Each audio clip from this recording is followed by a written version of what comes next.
May of 1802, beneath the silent earth of Rome, a grave was opened. But what lay inside refused to remain in the past. A small body, a fragile vial stained with dried blood, and a name no one could fully understand. The symbols carved into the stone felt hurried, almost desperate, as if someone long ago tried to leave a message before it was too late. Centuries passed. Then, a nun heard that same name again, not from history, but from a living voice. And in that moment, everything changed. This was no longer a forgotten tomb. It was a story trying to return. Because what happened next did not stay in ancient Rome. Some believe it never stopped happening at all. Most people never learned who she truly was, because the most important part of her story was hidden. And now, you're about to see it. But first, we have to go back to the moment the grave was open. The damp, heavy air of the catacombs of Priscilla clung to the lungs of the excavators like a wet shroud. On that fateful May morning in 1802, the flickering torchlight danced nervously against the porous tufa walls, illuminating the narrow corridors where the early martyrs had long slept in stone. Every strike of the pickaxe echoed through the subterranean labyrinth, a rhythmic heartbeat in the belly of ancient Rome. The workers moved with a weary reverence, their breath misting in the chill as they cleared centuries of dust and debris from the forgotten hollows of the Via Salaria. Suddenly, a sharp metallic ring pierced the gloom, signaling that steel had met something far more resilient than soft volcanic rock. The head excavator, his hands calloused and trembling with a sudden, inexplicable intuition, knelt in the dirt. Something significant lay buried beneath the weight of the ages. As the dirt fell away, 3 large terracotta tiles emerged from the darkness, sealing a loculus that had remained undisturbed for 1,700 years. The surface was etched with faded crimson letters and mysterious symbols: a palm branch, a pair of anchors, and a delicate lily of absolute purity. In the hushed stillness, the workers leaned forward, their hearts racing as they deciphered the scattered inscription, Pax Tecum Philomena. The Latin words, though rearranged by a hurried hand in antiquity, whispered a profound greeting of eternal peace. Saint Philomena had finally decided that it was time to be found. With the removal of the first tile, the scent of ancient earth mingled with a faint, inexplicable sweetness that seemed to defy the stagnant air. Saint Philomena lay within, her small frame resting in the posture of a quiet victor who had outlasted the fury of emperors and time. Beside her head rested a fragile glass vial, its interior stained with the dark, dried residue of a life poured out in sacrifice. To the witnesses, this was not merely archaeological dust. It was the sacred seal of a martyr who had once walked the blood-soaked sands of Rome. The silence of the catacombs was no longer empty. It was filled with the presence of a girl who had conquered death through faith. Saint Philomena emerged from the shadows of the 3rd century to remind a weary world that the light of Christ can never be truly extinguished. Inside the hushed chapel in Naples, the air smelled of beeswax and old incense, hanging heavy with the prayers of the faithful. Sister Maria Luisa di Gesù knelt in profound stillness, her knees aching against the hard wood, seeking a bridge between the temporal and the eternal. On that 3rd day of August, 1833, a strange, luminous peace began to descend upon the weary nun's soul. As she gazed at the statue of Saint Philomena, the flickering candlelight seemed to transform into a celestial glow. Blurring blurring the lines between the carved wood and a living presence. Suddenly, the silence of the oratory was pierced by a voice as clear as a silver bell, yet softer than a summer breeze.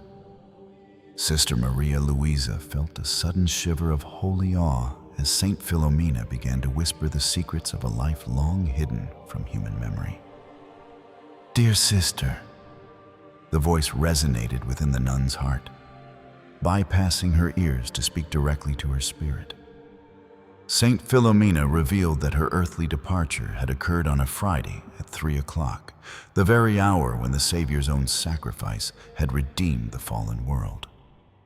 Sister Maria Luisa struggled with a wave of human doubt, her mind racing to comprehend the weight of this revelation. Yet, the spiritual tension in the room was undeniable.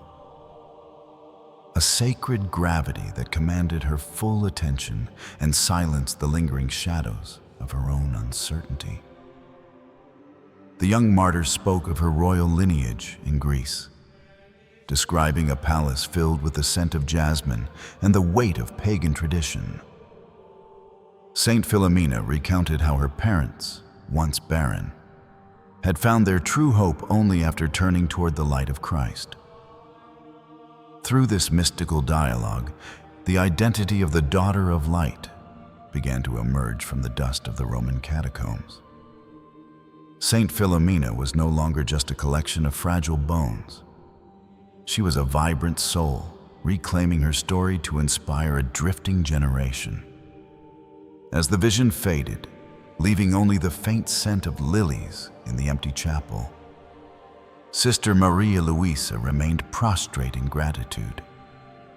The world would soon learn the name of Saint Philomena, the girl who had traded an earthly crown for the imperishable glory of God's kingdom. The Aegean sun spilled like molten gold across the marble balconies of the royal palace, where the scent of sea salt mingled with blooming oleander. Within these opulent walls, a king and queen moved through their days with a heavy, silent ache for a child. Pagan altars smoked with fruitless sacrifices, yet the halls remained hauntingly quiet, devoid of a successor's laughter. The king of this small Grecian state felt the cold weight of his crown, fearing that his lineage would wither away into the indifferent dust of history. Into this atmosphere of desperation stepped Publius, a court physician whose calm eyes held a light the royals had never witnessed. He spoke not of Jupiter or Hera, but of a singular, loving God who had conquered death and held the keys to life. As Saint Philomena's parents listened, the internal spiritual tension began to shift, cracking the hard shell of their ancestral beliefs. They were not merely seeking an heir. They were unknowingly thirsting for a truth that the ancient stone idols could never provide. When the waters of baptism finally touched their brows, a profound transformation took hold of the royal household, replacing hollow rituals with living hope.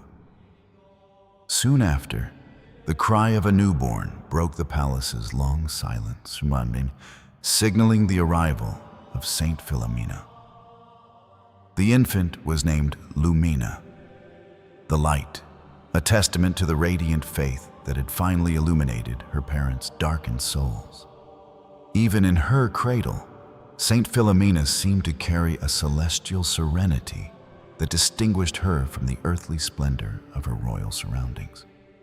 As she grew, the young princess walked through gardens of jasmine, yet her heart began to seek a beauty far beyond the visible. Saint Philomena's childhood was a tapestry of grace, woven with the quiet prayers of a family that had found its true king. The first divine spark had ignited a fire that would eventually consume all worldly ambition in the heart of Saint Philomena. She was a child of royalty, yes, but her soul was already being prepared for a crown that no mortal jeweler could ever fashion. The evening shadows lengthened across the palace chapel, where the scent of crushed lilies hung in the cooling air. Saint Philomena, though only 13, stood at the precipice of a decision that would forever sever her from the fleeting vanities of a royal existence. Her heart beat with a rhythmic, holy intensity as she knelt before the simple wooden crucifix she had come to treasure. The grandeur of Greece, with its silken robes and golden trinkets, felt like a hollow weight compared to the radiant peace of Christ. In the profound silence, Saint Philomena felt a surge of divine love that transcended her tender years, a call to total surrender. She realized that her soul was not her own, but a vessel intended for a glory that no earthly crown could ever match. With a trembling yet resolute voice, she whispered her vow of consecrated virginity, offering her life to the bridegroom of heaven. Saint Philomena felt a spiritual seal being pressed upon her spirit, an invisible armor that would soon be tested by the world's fury. "I am yours, my Lord," she murmured, the words floating upward like incense in the dim, hallowed space of the royal oratory. The internal tension of her youth vanished, replaced by a quiet, unshakable certainty that she belonged exclusively to the King of Kings. Around her, the palace continued its frantic dance of politics and pleasure. Yet Saint Philomena moved through the halls like a silent flame. She was a princess in the eyes of men, but a humble servant of God in the secret chambers of her heart. Her parents watched her with a mixture of pride and growing unease, noticing the ethereal detachment that had settled upon their beloved daughter. They did not yet understand that Saint Philomena had already chosen a path that led far beyond the borders of their kingdom. The lily of her purity was now fully in bloom, its fragrance reaching toward the celestial courts, while her feet still trod the earth. Saint Philomena had mended her heart to the eternal, preparing for a sacrifice that would eventually stun the entire Roman Empire. The tranquil air of the Grecian palace was suddenly shattered by the arrival of an imperial messenger, his horse lathered in sweat. The heavy wax seal of Rome bore the unmistakable mark of Diocletian, a name that struck terror into the hearts of even the bravest kings. A chilling shadow swept across the marble corridors as the king read the ultimatum, his face turning the color of weathered bone. Diocletian's hunger for Tsar was a relentless tide wound, threatening to drown their small, peaceful realm in a crimson sea of Roman iron and fire. Within the private chambers, the scent of burning oil lamps mingled with the cold sweat of a father's growing desperation. Saint Philomena watched as her parents paced the floor, their footsteps echoing like the ticking of a clock counting down to an inevitable, violent ruin. "We must go to Rome," the king whispered, his voice cracking under the immense burden of his people's survival. Saint Philomena felt a sudden, sharp spiritual tension, a premonition that this journey would lead her into the very mouth of the world's most powerful lion. They prepared for departure with heavy hearts, the golden sunlight of Greece feeling like a mocking memory of a fading peace. Saint Philomena clutched her wooden cross, finding her only solace in the silent interior strength that had been forged through her secret, holy vow. The voyage across the Mediterranean was a journey into the unknown, the crashing waves mirroring the turbulent anxiety of the royal family. Rome loomed on the horizon, a sprawling, magnificent beast of stone and blood, where ancient gods demanded the souls of the living and the dead. As they entered the gates of the Eternal City, the sheer scale of the Colosseum and the Forum overwhelmed their weary senses. Saint Philomena walked through the crowded streets, the smell of street fires and damp stone filling the air, feeling the weight of the empire. They moved toward the imperial palace, a fortress of opulence and cruelty, where the fate of nations was decided with a casual nod. Saint Philomena kept her gaze lowered, her heart a quiet sanctuary of prayer amidst the overwhelming pagan grandeur of Diocletian's dark and terrifying capital. The air in the imperial audience hall was thick with the scent of expensive amber and the metallic tang of polished Roman bronze.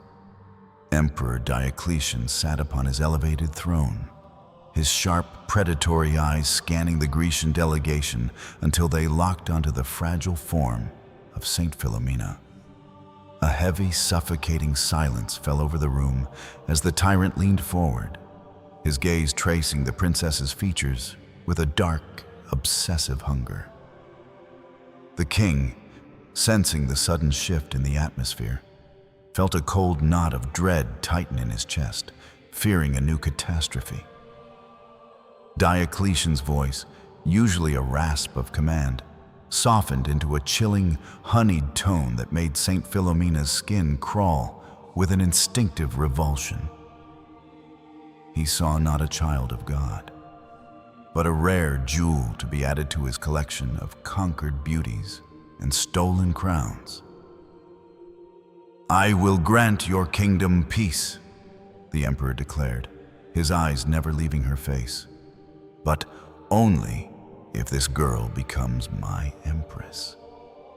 Saint Philomena felt a sharp spiritual tension vibrate through her soul, a sudden, violent collision between an earthly throne and her heavenly vow.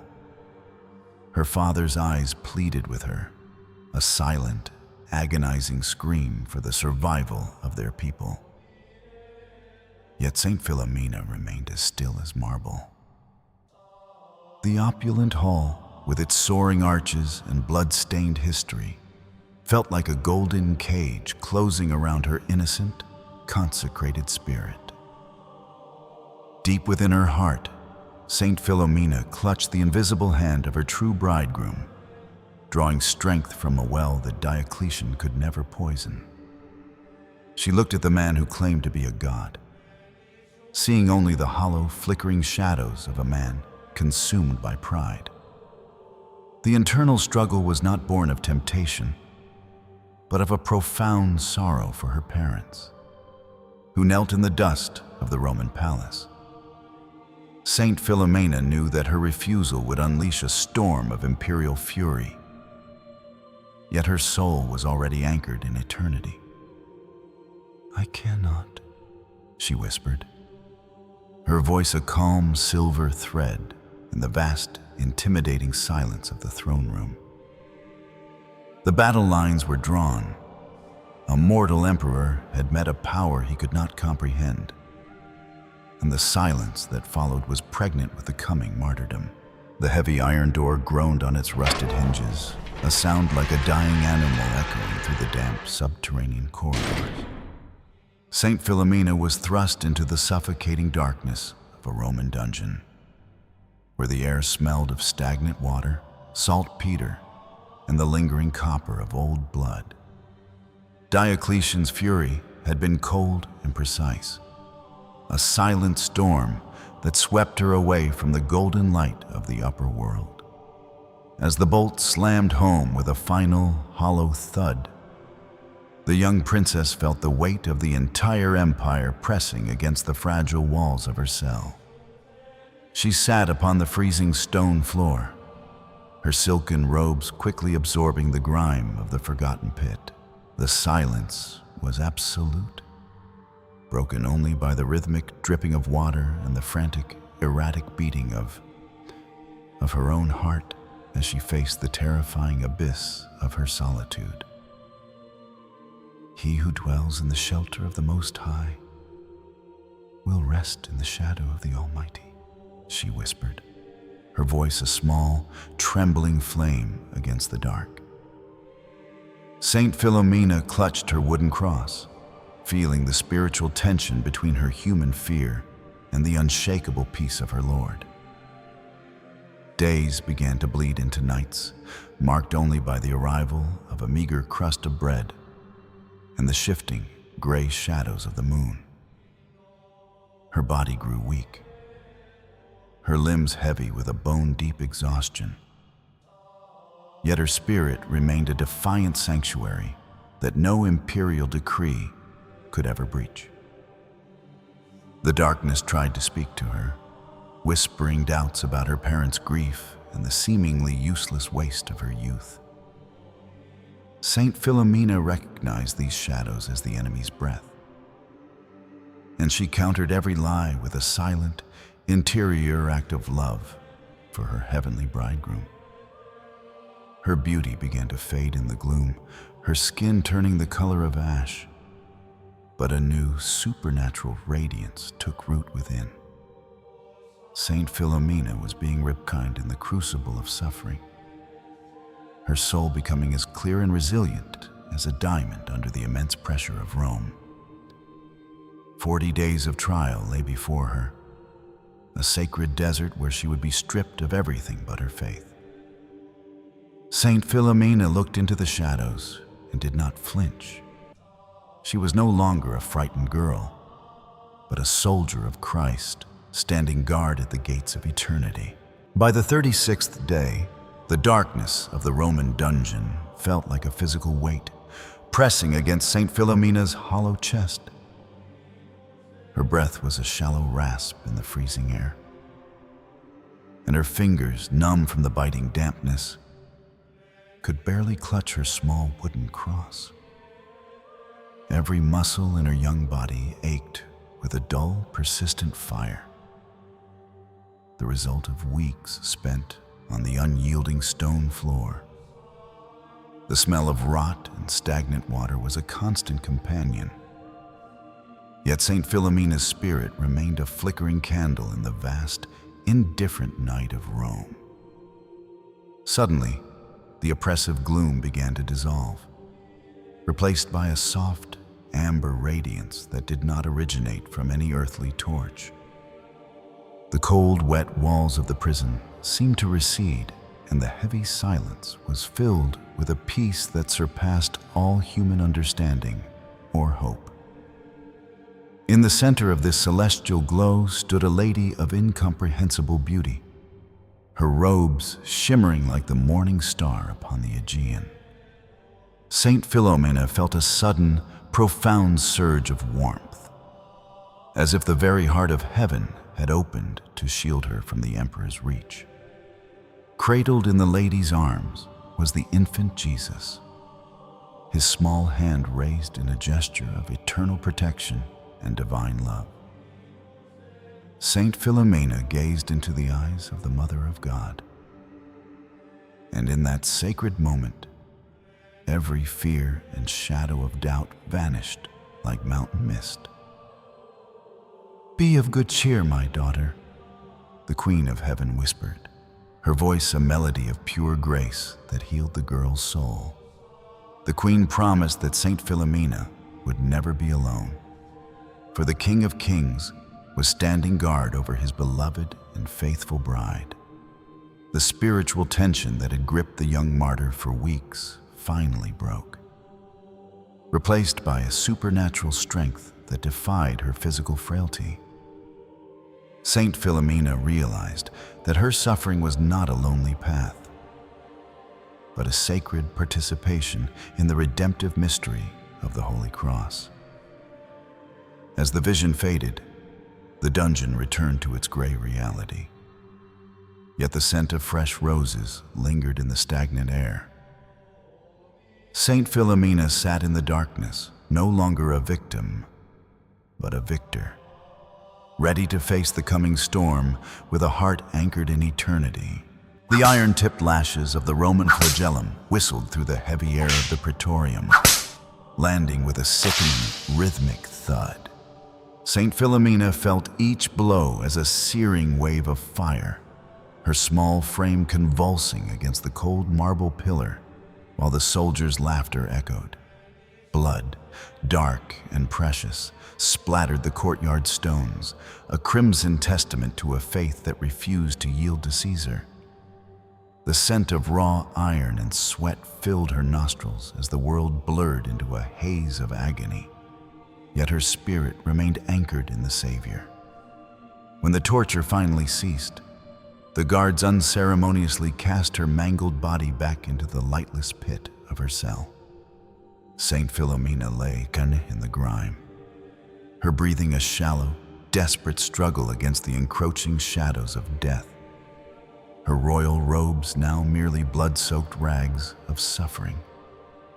"Into your hands, O Lord," she whispered, the words a faint, silver thread of prayer in the suffocating silence. The pain was an ocean, threatening to drown her human endurance. Yet deep within the spiritual tension, a profound and supernatural peace began to bloom like a winter rose. As the moon reached its zenith over Rome, a soft, ethereal luminescence began to pulse within the damp prison walls. Two celestial figures, draped in light that cast no shadow, appeared beside her, their presence bringing a coolness that immediately quelled the raging fever in her broken limbs. With hands that moved like a gentle summer breeze, the angels applied a translucent, fragrant ointment to her horrific wounds. Saint Philomena felt the torn flesh knit together, and the deep, throbbing aches vanish, replaced by a surge of vitality that defied every known law of nature. By the time the first gray light of dawn filtered through the high grate, the young martyr stood up in the gloom. Her skin was as flawless as a polished pearl, without a single scar or bruise to mark the previous day's brutality. A living miracle of God's mercy. When the iron door groaned open, the jailers recoiled in absolute terror, their torches trembling in their calloused hands. Standing before them was Saint Philomena, radiant and restored, her eyes reflecting a celestial glory that made the might of the Roman Empire appear as hollow dust. The iron anchor clanked heavily against the stone embankment, a cold, rusted weight destined to pull Saint Philomena into the churning depths of the Tiber. Emperor Diocletian watched from his gilded litter, his eyes narrowing as he sought to break the spirit of the girl who defied him. A sharp, biting wind whipped across the river, carrying the scent of mud and ancient decay. The soldiers tightened the rough hemp rope around her slender neck, their faces a mask of professional indifference. Though a strange, spiritual tension began to ripple through the gathered, murmuring Roman crowd. With a brutal shove, the young martyr was cast into the gray, swirling waters. The sudden plunge was a shock of ice against her skin, the heavy iron dragging her down toward the lightless silt of the riverbed, where the crushing pressure of the current sought her silent. "O Lord, my rock, do not be deaf to me," her heart cried out amidst the watery gloom. As the surface faded into a dark blur, Saint Philomena felt the suffocating grip of the water.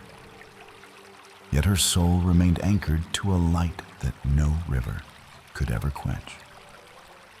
Suddenly, a brilliant flash of celestial gold pierced the murky depths, illuminating the weeds and stones like a hidden cathedral.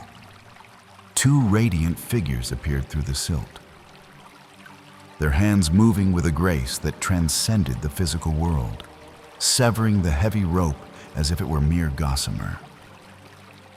The anchor plunged into the mud with a dull thud.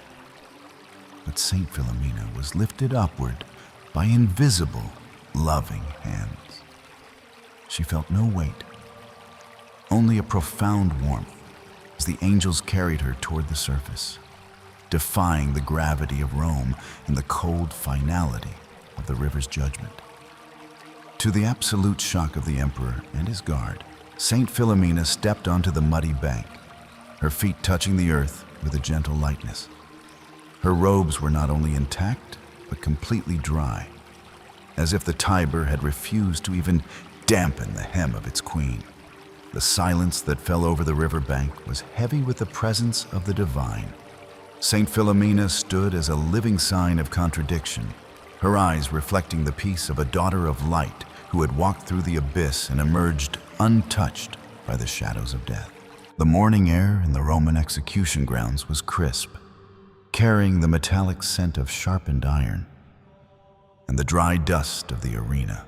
Saint Philomena stood bound to a charred stake, her white tunic fluttering like the wings of a trapped dove against the gray sky. A line of imperial archers stepped forward, their leather armor creaking in a rhythmic, terrifying precision.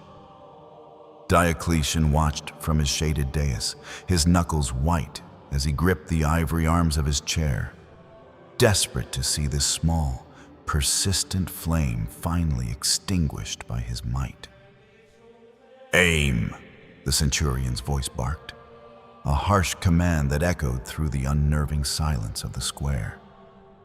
Saint Philomena closed her eyes, her lips moving in a silent, rhythmic prayer, seeking the strength of the Savior as the archers drew their heavy yew-bows to full tension. The sudden release of the bowstrings sounded like a collective, violent whip crack, sending a lethal cloud of arrows hissing through the air. Saint Philomena felt the spiritual tension rise around her like a physical wall, a sacred barrier that shimmered unseen, seen between her and the coming iron. Then, a gasp of absolute disbelief rippled through the gathered crowd as the arrows reached their mark. Instead of piercing her flesh, the iron tips seemed to strike an invisible, celestial shield, losing their momentum and clattering harmlessly to the dusty ground like brittle, spent twigs.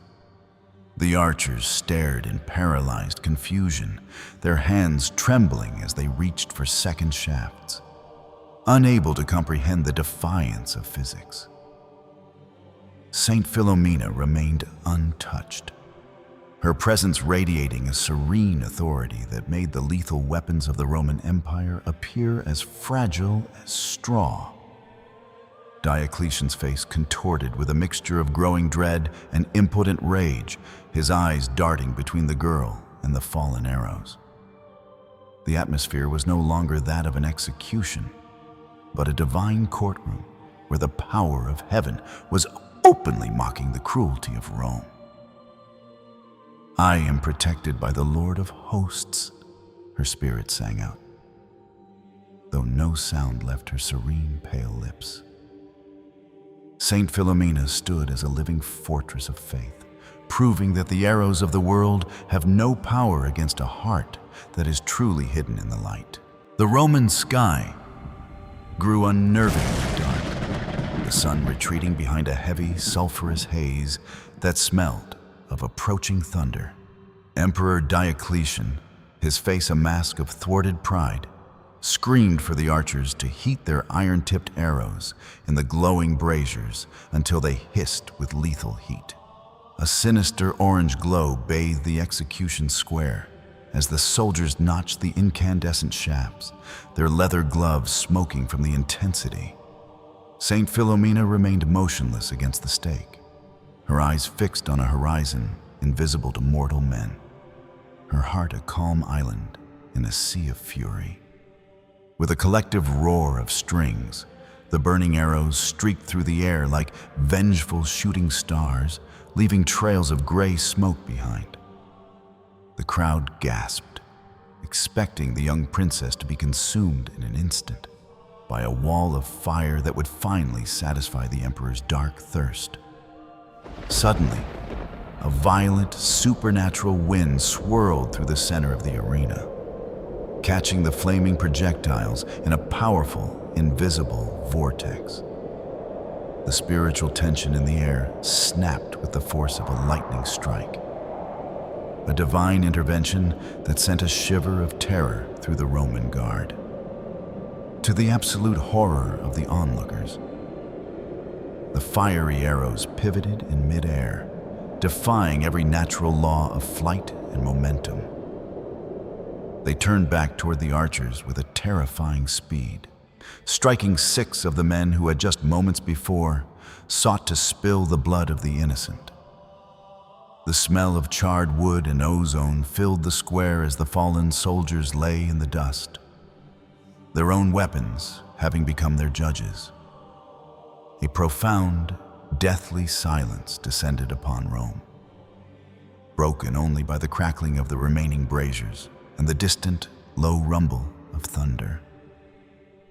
Diocletian recoiled into the shadows of his dais, his hands trembling as he realized he was no longer fighting a mere girl from Greece. Saint Philomena stood untouched, the light of the fires reflecting in her serene eyes, a living testament to the terrifying and holy justice of God. Among the remaining soldiers, some dropped their bows in a sudden, overwhelming conviction, their hearts pierced by a truth more lethal than iron. Saint Philomena's silence was a thunderclap. She had shown them that the elements themselves obey the Creator, while the pride of kings is but dust. The shadows in the Roman square stretched long and thin, like skeletal fingers reaching toward the young martyr. A heavy, expectant stillness descended upon the crowd, broken only by the rhythmic clinking of the executioner's armor as he drew a broad, gleaming blade of cold iron. Saint Philomena knelt upon the dust-covered stones, her knees finding the hard reality of the earth one last time. The air smelled of dry earth and the distant, bitter tang of wood smoke, yet she inhaled deeply, sensing the approaching fragrance of an eternal, celestial spring. Her heart beat with a slow, solemn dignity, a quiet drumbeat marking the final moments of her earthly journey. She thought of her parents, her home, and the many joys she had traded for this singular, narrow path, feeling a wave of profound, supernatural peace. "Into your hands, O Lord, I commend my spirit," she whispered, her voice a calm, silver thread in the vast silence. Saint Philomena closed her eyes, visualizing the face of her heavenly bridegroom, whose own sacrifice had carved the way through this dark and final valley. Precisely at the strike of the 9th hour, as the sun seemed to pause in its midday heat, the executioner's shadow fell over her. The spiritual tension in the air reached a shattering peak, a sacred gravity that made the very stones of Rome feel hollow. With a swift, silver arc, the blade descended, severing the last earthly cord that bound the princess to her mortal frame. There was no scream, only the soft, final sigh of a soul taking flight, escaping the golden cage of royalty for the freedom of heaven. At that exact moment, a strange tremor rippled through the ground, as if the earth itself recognized the departure of a queen. The crowd stood paralyzed, witnessing the blood of a 13-year-old girl soak into the thirsty soil, a seed sown for a future harvest. Saint Philomena's struggle was over.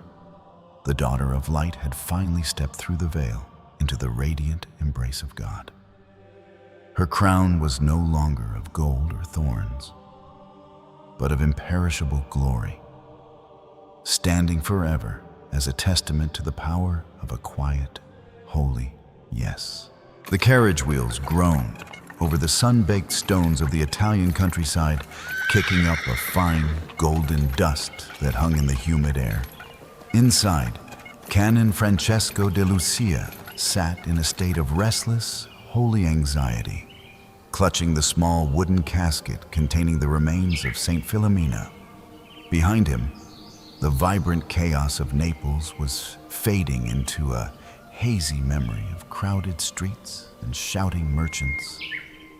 The scent of salt air and blooming lemon trees followed them.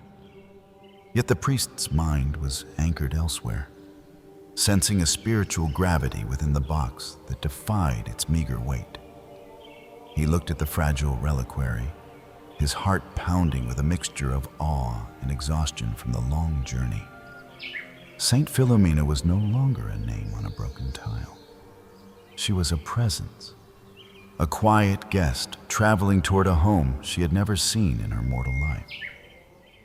As they approached the outskirts of Mugnano del Cardinale, the bells of the local church begin to toll with a joyous, rhythmic intensity.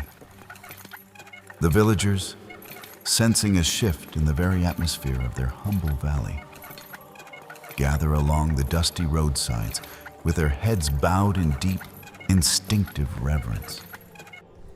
The air seems to grow thick with an invisible peace, a sacred weight that silences the usual braying of donkeys and the chatter of children.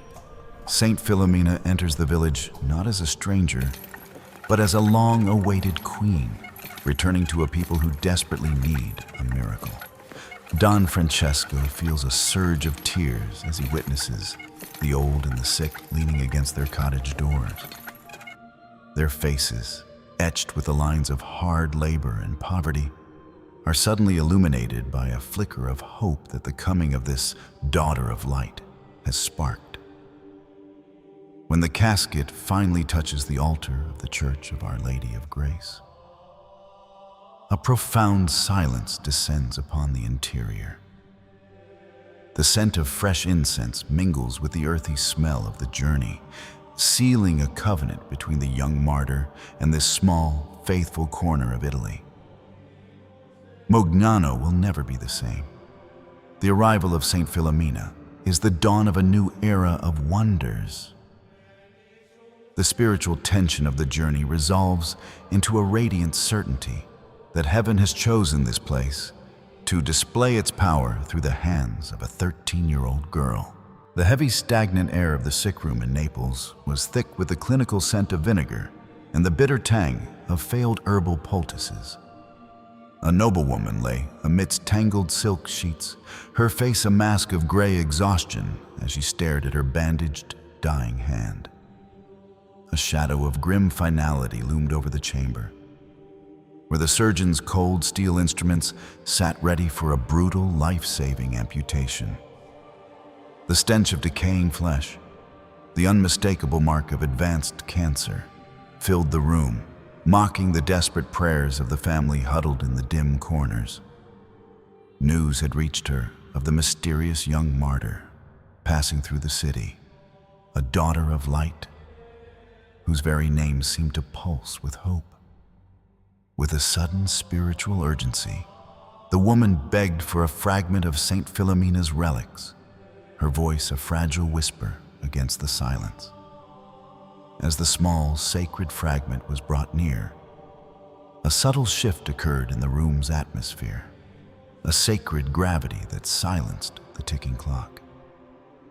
Saint Philomena's presence seemed to breathe through the stagnant air, bringing a coolness that challenged the burning fever of the woman's infected, throbbing arm. With trembling fingers, the noblewoman pressed the holy relic against the blackened, ulcerated skin that had defied every earthly physician's skill. A sharp internal tension vibrated through her spirit, a collision between her human despair and a surging, supernatural confidence that the Lord's hand was moving. Throughout the night, the room remained shrouded in a hallowed stillness. The only sound, the rhythmic breathing of a woman finally finding rest. The scent of rot gradually surrendered to a faint, inexplicable fragrance of fresh lilies, a celestial sign that the shadows of death were retreating. At dawn, the surgeon entered with a heavy heart, prepared to perform his grim duty. But his torchlight revealed a sight that paralyzed his hands. As he unwound the linen bandages, the horrific weeping sores were gone, replaced by skin as soft and pink as a newborn's. Saint Philomena had left her mark upon the city. The hand was restored to perfect health, vibrant and warm, with a new life. The noble woman wept, realizing that the wonder worker had not only saved her body, but it illuminated her soul with the radiant power of Christ. The afternoon sun in Mugnano hung heavy and stagnant, a silent witness to the suffocating grief inside the Di Lucia household. Rosa clutched her 8-year-old son, his body limp and growing cold against her frantic heart, the scent of damp stone and cooling fever filling the room. Every shallow breath from the boy had finally ceased, leaving an absolute, terrifying silence that no mother's scream could penetrate. Rosa's fingers traced his pale, motionless face, her mind reeling with the unbearable spiritual tension of a life extinguished before the sun had even reached its zenith. He is gone. The whispers of the family fell like leaden weights in the dim chamber, the smell of burnt candle wicks lingering. Rosa, however, felt a sudden, sharp surge of holy defiance, a desperate yet certain intuition that Saint Philomena would not abandon a mother's broken heart. With trembling hands, she reached for a simple image of the young martyr, its colors faded, but its presence radiating a quiet authority. She pressed the sacred picture against her son's chest, her soul crying out in a wordless, agonizing prayer that reached toward the celestial courts. "Little saint, give him back to me," she moaned, the internal struggle between her human despair and supernatural hope reaching a fever pitch. The air in the room seemed to shimmer with a sudden, localized warmth, as if an invisible, radiant hand had touched the cooling clay. In that sacred moment, the boy's chest gave a sudden, violent heave, a sharp intake of air that shattered the deathly stillness. Saint Philomena's intercession flowed through the paper image like a surging river of life, reclaiming the child from the very threshold of the eternal abyss. The boy's eyes fluttered open, clear and vibrant, as if he had merely been awakened from a deep, restorative slumber by a gentle breeze. Rosa wept, not with the bitterness of loss, but with the overwhelming joy of a witness who had seen the wonder worker conquer the grave. The news rippled through Mugnano like a thunderclap. The noble son was restored, destined to serve the church for many long years. Saint Philomena had proven once again that for those hidden in Christ, death is but a shadow that vanishes before the daughter of light. The rhythmic clink of the chisel against the cold, white marble echoed through the dusty workshop of Giovanni Cimafonta. The air was thick with fine white powder, smelling of ancient stone and the sharp sweat of a craftsman nearing the completion of his most sacred commission. Giovanni's hands, calloused and steady from years of labor, trembled slightly as he prepared the final, delicate groove for the altar table. He knew this slab of pristine stone was destined for the sanctuary of Saint Philomena, carrying the heavy spiritual expectations of the entire faithful community. With a sudden, sickening crack that sounded like a gunshot in the cramped space, the unthinkable occurred under his heavy mallet. A jagged fissure raced across the marble's heart, severing the table nearly in two and leaving Giovanni paralyzed with a crushing, hollow sense of professional failure. "Saint Philomena, I have ruined your holy table," he moaned, his forehead resting against the cold, broken surface. The internal tension between his human despair and his desperate need for divine intervention reached a fever pitch as he contemplated the financial and spiritual ruin before him. In a frantic, almost hopeless act of faith, he used a simple iron rod to pull the two fractured sides together. He prayed with a sudden, agonizing intensity, his soul crying out to the young martyr to mend what his clumsy, mortal hands had so violently shattered. As he worked, a strange, localized warmth began to emanate from the fracture, the air around the marble shimmering with a subtle golden light. Saint Philomena's invisible presence seemed to guide his fingers, filling the workshop with a profound peace that silenced the echoes of his earlier panic. To Giovanni's absolute shock, the jagged gap began to knit together, the two pieces of stone fusing into a single, solid mass. The wide, terrifying crack vanished before his eye, leaving only a faint, translucent line that resembled a natural, beautiful vein of dark marble. This mended stone was soon placed in the church, a living testament to the wonder worker who heals even the broken things of earth. Visitors still trace that delicate, miraculous line with their fingers, feeling the enduring power of a girl who can mend both stone and soul. The heavy, rhythmic thumping of Pauline Jaricot's heart echoed in her ears, like a distorted funeral drum. Prostrate upon a litter in the stifling Roman heat, she felt her very life breath slipping away, the scent of medicinal herbs and stale wax hanging like a shroud over her. Her frame was a mere shadow of the woman who had ignited the living rosary across France. As she was carried before Pope Gregory XVI, the spiritual tension in the room was palpable. A dying crusader seeking a final blessing from the Vicar of Christ himself sighed on her way to Mugnano. "Daughter, you are a miracle if you return," the Pope whispered, his eyes clouded with a profound, fatherly sorrow. Pauline's skin was the color of parchment, her pulse a chaotic, fluttering bird trapped in a cage of failing bone. Yet her spirit remained a defiant, burning coal of faith. The journey to Saint Philomena's shrine was a gauntlet of agony, every jolt of the carriage a serrated blade in her chest. The smell of the dusty Italian road and the burning August sun mocked her frailty, but her soul was anchored to a promise only the heart can hear. On the Feast of the Translation, as the monstrance was raised in the crowded sanctuary, a sudden, violent heat surged through Pauline's stagnant veins. It was as if a bolt of celestial lightning had struck her heart, shattering the iron grip of the aneurysm that had slowly been strangling her life. The internal struggle vanished in a flash of blinding, golden peace, the suffocating weight on her lungs lifting like morning mist. Saint Philomena had reached across the centuries, her virginal hand mending the torn tissues of a daughter who had dared to believe in the impossible and the divine.